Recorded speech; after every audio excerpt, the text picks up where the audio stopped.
Alright, yeah, next day. We got a little bit of stuff done here. As you can see, one Mercedes diesel engine and 4-speed transmission. And this looks like this is the short version. I guess there's a long one and a short one. But the removal is pretty much straightforward, just like any other rear-wheel drive, except you got these 3 linkage bars. One works reverse, one is first and second, and one is third and fourth.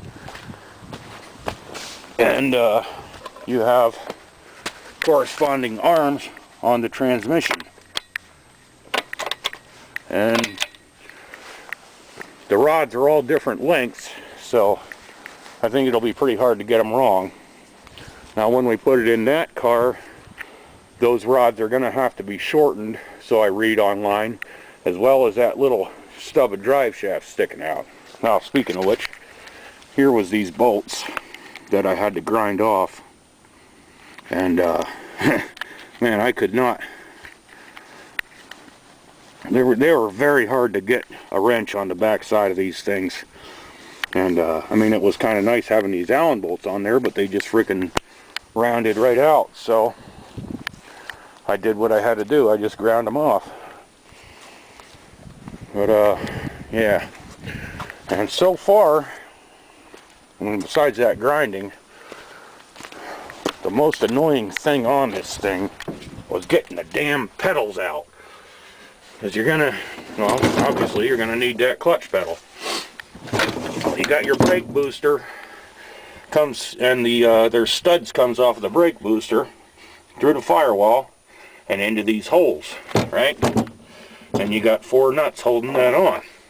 But also you have this hook that's way up inside the dash that's hidden underneath a heater tube and wiring, and there's this big stupid plate right behind the thing.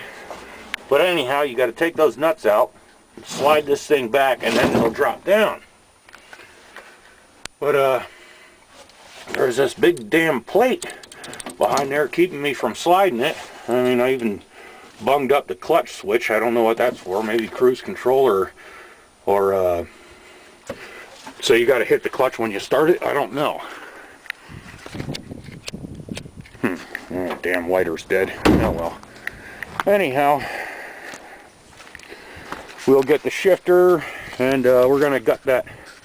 We're gonna take that instrument panel off, because the tachometer doesn't work in that, so might as well have a nice working clock in there instead of just a dead instrument. And get the shifter out of there.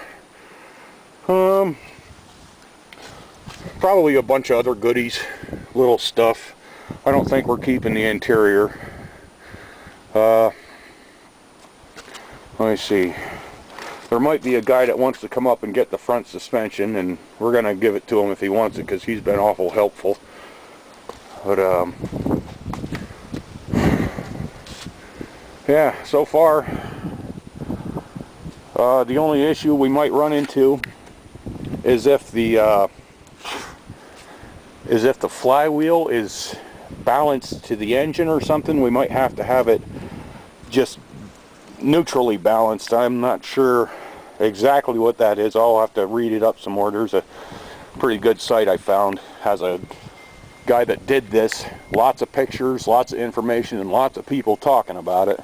I'll see if I can get a link up for that in the video description. And if anyone can tell me what in the hell this butterfly is for, why is that on a diesel? I mean, it's a little smaller than his throat, so it's going to allow air to pass. I don't understand that. Does it, like, we got a couple of theories. Maybe it enriches the mixture a little bit when it's idling, or this has a vacuum fuel cutoff. There is actually vacuum lines running to the ignition switch, so maybe the vacuum pump on the engine is marginal at an idle, so, and doesn't quite put out that much, so they wanted to make this have just a tiny little bit of vacuum on its own when it's idling. I don't know. I really don't know, and I'd love if somebody can tell me that, because that is bugging the crap out of me. Yeah.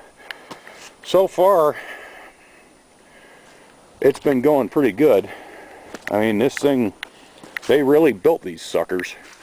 I mean, this big frickin' bar right there, that goes all the way across the body. I mean, that's that right there. And that's a big, heavy son of a bitch. And, it took me a while to figure out how it even got in there. But, you know, I was poking around through all the rust, and I thought, oh, well, you just wait for it to rust out, and then you can take that right out of there, no problem. But no, you disconnect it right here, I suppose. Yeah, you disconnect all this and get the bar disconnected, and then unbolt this and another one on the other side, and pull it straight up out of there. There's a little cover plastic piece that used to go right there. Ah, here it is. Yeah, that went yeah, sort of like that, to cover up the hole. There, you can't even see the hole anymore, can you? Oh boy. And I got my lovely Chinese grinder. I had a Bosch grinder, but I burnt that up. That sucks, because I really love that thing. But yeah, look at that sticker. It says do not remove. I'm such a rebel, I'm gonna remove it. Watch this. I'm peeling it off. I'm bad. It doesn't want to go. Ah, I got you. Oh my God, it's the cops.